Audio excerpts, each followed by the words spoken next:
ஆண்டவரும் இரட்சகருமாகிய இயேசு கிறிஸ்து இனிய நாமத்தில் உங்களை யாவருக்கும் அன்பின் வாழ்த்துக்களை தெரிவித்துக் கொள்கிறேன். அருமையான தேவ பிள்ளைகளே, நியூ டே நியூ ஹோப், புதிய நாள் புதிய நம்பிக்கை தின தியானத்தின் மூலமாய் இந்த நல்ல மகிழ்ச்சியான நாளில் உங்களை சந்திப்பில் நான் மிகுந்த மகிழ்ச்சி அடைகிறேன். அல்லேலூயா.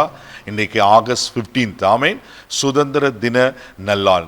இந்த சுதந்திர தின வாழ்த்துதல உங்களுக்கு தெரிவித்துக் கொள்வதில் நான் மிகுந்த மகிழ்ச்சி அடைகிறேன். பாருங்க, இந்தியா பல ஆண்டு காலங்களாக ஆங்கிலேயத்தில் அடிமைத்தனத்தில் இருந்தாங்க. இந்தியா சுதந்திரம் இல்லாமல் இருந்தது. ஆனால் நம்ம தேச தலைவரெல்லாம் போராடி இந்திய தேசத்துக்கு ஒரு சுதந்திரத்தை பெற்றுக் கொடுத்தபடினால்தான் இன்னைக்கு நீங்களும் நல்ல சுதந்திரமா இருக்கிறோம் அல்லவா? அன்றைக்கு 1947 ஆகஸ்ட் 15 இந்த சுதந்திரம் கிடைத்ததுனால்தான் இன்னைக்கு மக்கள் எல்லாரும் சுதந்திரமாய் காணப்படுகிறது அல்லவா? உங்களுக்கு மீண்டும் கூட சுதந்திர தின நல்வாழ்த்துக்களை நான் தெரிவித்துக் கொள்கிறேன். இன்றைக்கு கூட கர்த்தர் நமக்கு கொடுக்கிற வார்த்தை என்ன? யாத்திராகமம் புஸ்தகம் 20ஆம் அதிகாரம் 2வது வசனத்தை கூட நான் வாசிக்க கேட்போம். உன் அடிமைத்தன வீடாகிய எகிப்து தேசத்திலிருந்து புறப்பட பண்ணின உன் தேவனாகிய கர்த்தர் நானே. அல்லேலூயா. நம் தேவனாகிய கர்த்தர் யார்? நம் தேவனாகிய கர்த்தர் நம்மளை பாதுகாக்கிறவர், நம்ம தலையை நிமிர்ந்து நடக்க பண்ணுகிறவர். நம் தேவனாகிய கர்த்தர் சரியான பாதையில பிரயோஜனமான போதிக்கிறவராய் பார்த்தோம். இன்னைக்கு கூட நம் தேவனாகிய கர்த்தர் எப்படி இருக்கிறாரா? அடிமைத்தன வீட்டிலிருந்து விடுதலையாக்கினவர். அல்லேலூயா. தேவப்பிள்ளை, அன்னைக்கு இஸ்ரவேல் ஜனங்கள் எகிப்துல அடிமைத்தனத்தில் இருந்தாங்க.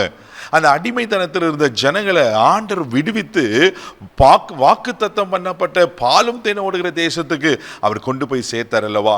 அதே யாத்திராகமம் புஸ்தகம் 2ஆம் அதிகாரம் 23வது வசனத்தை கூட வாசிக்கும் போது அங்க இப்படியாய் சொல்லப்பட்டிருக்கிறது. வாசிக்க கேட்போம். சில காலம் சென்ற பின்பு எகிப்தின் ராஜா மரித்தான். இஸ்ரவேல் புத்திரர் அடிமைத்தனத்தினால் தவித்து முறையிட்டு கொண்டிருந்தார்கள்.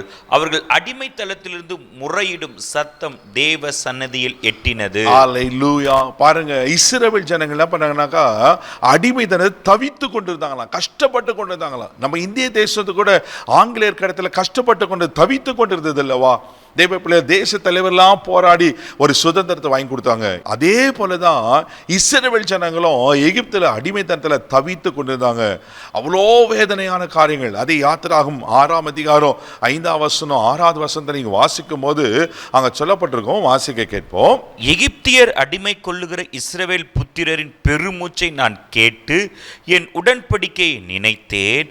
ஆதலால் இஸ்ரவேல் புத்திரரை நோக்கி, நானே கர்த்தர் உங்கள் மேல் எகிப்தியர் சுமத்தின சுமைகளை நீக்கி அவர்கள் அடிமைத்தனத்திற்கு நீங்களாக்கி ஓங்கிய கையினாலும் மகா தண்டலினாலும் உன்னை மீட்டு. அல்லேலூயா. பாருங்க, அங்க பெருமூச்சின் சத்தத்தை ஆண்டவர் கேட்கிறாரு, அங்க கூப்பிடுதல் ஆண்டவர் கேட்கிறாரு.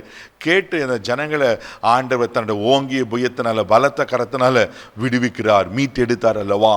தெய்வ பிள்ளையில, ஒருவேளை நீங்க கூட எந்த காரியத்தில் அடிமைப்பட்டு இருக்கீங்க இந்த சுதந்திர தின நல்நாளில், ஒருவேளை நீங்க எதுல அடிமைகளா இருக்கீங்க எனக்கு தெரியல. யோவான் சுவிசேஷம் 8ஆம் அதிகாரம் 34வது வசனத்தை வாசிக்கும் போது, பாவம் செய்கிறவனும் பாவத்துக்கு அடிமையா இருக்கிறானா? ஒருவேளை இங்கே பாவத்துக்கு அடிமையாக இருக்கீங்களா? சாபத்தில் சிக்கி கொண்டிருக்கீங்களா?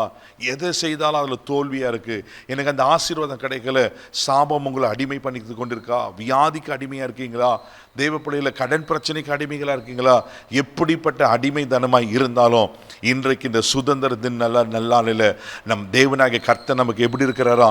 விடுவிக்கிற தேவனாக இருக்கிறார். அவர் நம்மளை பாதுகாக்கிற தேவன் மாத்திரமல்ல, அவர் நம்மளை நிமிர்ந்து நடக்க பண்ணுகிற தேவன் அல்ல, நம்மளுக்கு பிரயோஜனமல்ல போதிக்கிற தேவன் அல்ல, அவர் நம்மளை விடுவிக்கிற தேவனா இருக்கிறார். இன்னைக்கு உங்க அடிமைத்தனத்திலிருந்து கர்த்தர் உங்களை மீட்டெடுத்து உங்களை சுதந்திரவாளியாய் மாற்ற அவர் உண்மையில் இருக்கிறார். கண்களை மூடி நாம் ஜெபிக்கலாம். அன்பு தகப்பனே, உமக்கு நன்றி சொல்லி முத்துதிக்கிறோம். சோதனப்பா, அன்றைக்கு எகிப்தின் அடிமைத்தனத்திலிருந்து இஸ்ரவேல் ஜனங்கள் பெருமூச்சை கேட்டு ஆண்டவரே அந்த மக்களை நீங்க விடுவித்து பாலும் தேனோடு கானான் தேசத்துக்கு கொண்டு போவீங்கன்னா, அப்பா யார் யார் எப்படிப்பட்ட அடிமைத்தனத்தில் காணப்பட எனக்கு தெரியலப்பா.